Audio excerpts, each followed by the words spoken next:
जो सियासत की बाढ़ में समाया, नहीं खोल पाए लिट्टी चोखा की चेन। उद्योगपति नहीं, नेता बन गए अखिलेश। राजनीति के अखाड़े में सपा अध्यक्ष अखिलेश यादव भले ही अब धुर विरोधियों के सामने दाल ठोक रहे हैं, लेकिन एक वक्त ऐसा भी था जब वो महज 23 साल के थे। छात्र जीवन को जीते थे, उसे महसूस कर रहे थे, अपने लिए नए सपने को नया आकार दे रहे थे। तब मुलायम के टीपू को देश के सबसे बड़े सूबे की सल्तनत की गद्दी पर राज करने की ना तो कोई महत्वाकांक्षा थी, ना ही ख्वाहिश और ना ही कोई इच्छा। उनके सपने की राह तो कुछ और ही थी, मंजिल कुछ और ही थी। पहचान बनाने के जज्बे में किसी और लक्ष्य ने जगह बनाई थी। करियर का वो रथ कुछ और ही था। तब उसी सपने में उनकी अपनी जिंदगी में राजनीति के लिए कोई जगह नहीं थी।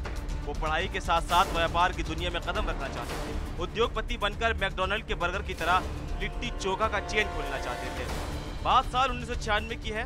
अब के सपा अध्यक्ष अखिलेश यादव 23 साल के युवा थे। अखिलेश यादव उस वक्त ऑस्ट्रेलिया के सिडनी में पढ़ाई कर रहे थे। उन्हें लोगों से मिलना और नई जगहों को एक्सप्लोर करना खूब पसंद था। एक दिन वो अपने दोस्तों के साथ घूमने निकले थे और इसी दौरान उन्होंने नोटिस किया कि सिडनी में कैसे फास्ट फूड चेन तेजी से फैलती जा रही है। अखिलेश थोड़ी देर सोचते रहे और अपने दोस्तों की तरफ मुड़े।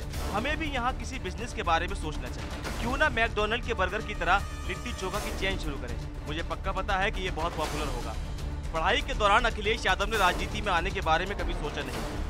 जब उनके दोस्त पूछते तो अखिलेश यही कहते थे कि वो आगे एनवायरनमेंट इंजीनियरिंग में ही करियर बनाएंगे। उस वक्त शायद उन्हें भी अंदाजा नहीं था कि कुछ सालों बाद वे देश के सबसे बड़े सूबे की सियासत की अहम कड़ी बनने वाले हैं। यूपी के मुख्यमंत्री बनेंगे। यूपी की प्रमुख पार्टियों में से एक सपा की कमान उनके हाथों में आएगी। अपने सियासी विरोधियों के साथ दो हाथ करेंगे। व्यापार की नीतियों को नहीं, सियासत के दांव पेच के बल पर अपनी साख बनाएंगे। अपना पथ, अपनी मंजिल और अपनी पहचान को दिशा देकर नाम कमाएंगे।